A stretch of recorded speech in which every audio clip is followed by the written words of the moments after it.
திறமசாலி John பிள்ளையா இருந்தாலும் ஆண் பிள்ளை என்பதை நிர்வகித்து விட்டான். நான் உரைத்த பிரகாரம் நான் வைத்த 5 கோடியை எடுத்ததனால் என்னுடைய மகள் அருணாட்சியை மனப்பூர்ண சம்மதமாக திருமணம் செய்து கொள். அப்படியே காலையில 9 என்னுடைய கோட்டையில் இருக்கக்கூடிய பாண்டியபுரம்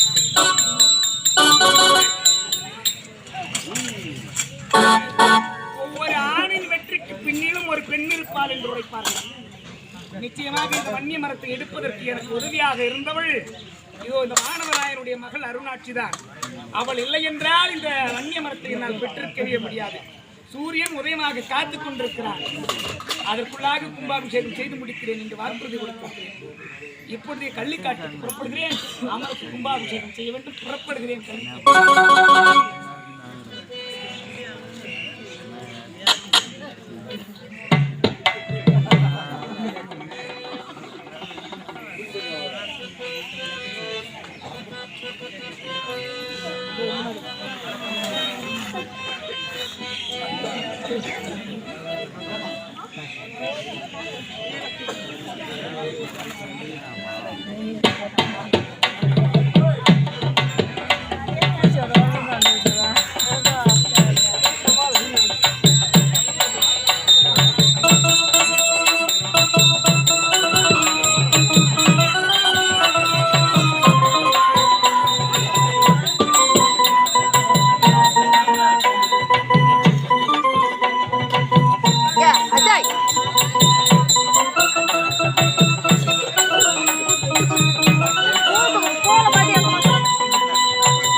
சூரியன் உதயமாக காத்துக் கொண்டிருக்கிறான்.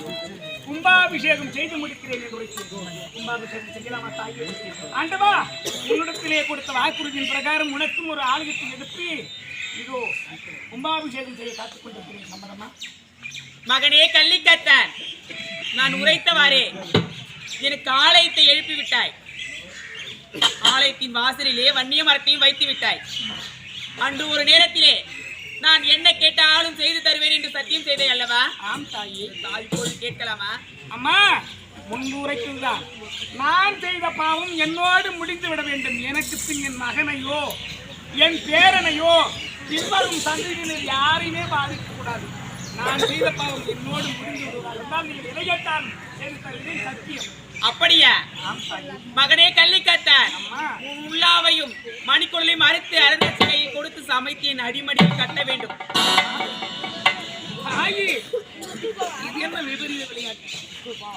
என் நாவையும் மணிக்குடலையும் அறுத்து சமைத்து உன் அடிமடியிலே கட்ட வேண்டுமா? ஆமா. ஆலயத்தை எழுப்பி என்னையே பலி கேட்கிறாயா? அம்மா, உன் வார்த்தையை கேட்டு அந்த வானவராயன் கோட்டைக்கு சென்று வன்னி மரத்தை கொண்டு வந்தேன் அரும்பாடு. அதற்கு நீ கொடுத்த பரிசு இதுதானா என் தாயே? இந்த நாட்டு மக்களின் ஒத்துழைப்போட ஆலயத்தை ஓரிரவிலே ஏற்பாடு செய்தேனே, அதற்கு நீ கொடுத்த பரிசு இதுதானா என் தாயே? இது நீதியா? இது தர்மமா? இது முறையா?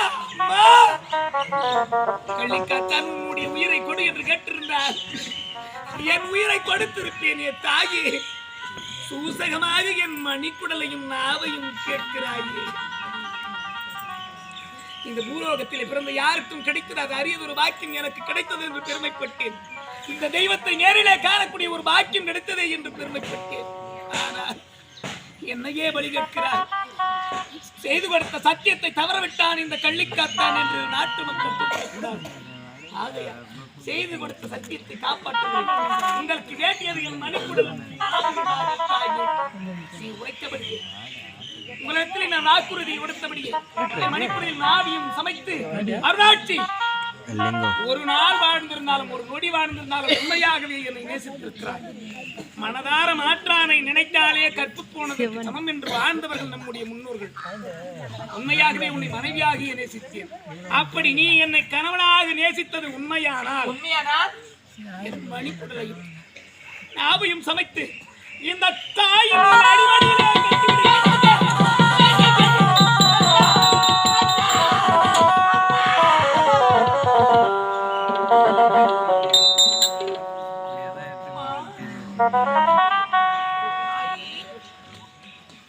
உன்னையே நம்பி வந்த பிள்ளைகளுக்கு இதுதான் தண்டனையா தாயே? அவரையே நம்பி வந்தேன். அவர்தான் வேண்டும் என்று என்னுடைய தாய் தந்தை அனைவரும் நான் வெறுத்து விட்டு அவருக்காக நான் வந்தேன். அம்மா, இப்படி பழி வாங்கி விட்டாயே தாயே. என்னை திருமணம் செய்து கொள்ள போகின்றேன் என்று என் மனதில் எப்படிலாம் ஆசை வைத்திருக்கிறேன். என்னுடைய ஆசையெல்லாம் வீண் ஆசைக்கு போய்விட்டது தாயே. அவர்தான் வேண்டும் என்று அவரையே நம்பி வந்தேன் தாயே. நம்பி வந்த பிள்ளைகளுக்கு இதுதான் தண்டனையா தாயே? அம்மா, நாங்கள் ஏதாவது தவறு செய்திருந்தால் எங்களை மன்னிக்க கூடாதா? இப்படி பழி வாங்கி விட்டாயே தாயே.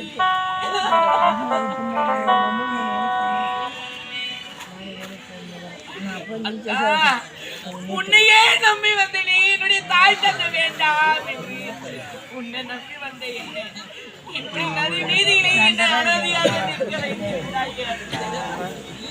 நான் எங்கத்தான் போவேன் அக்கா?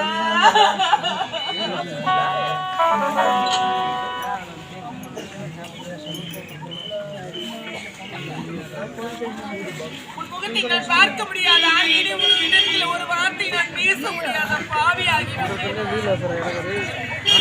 வாழ வேண்டும் என்று எப்படிலாம் மனதில் மனக்கொட்டை கட்டி வைத்திருந்தேன்.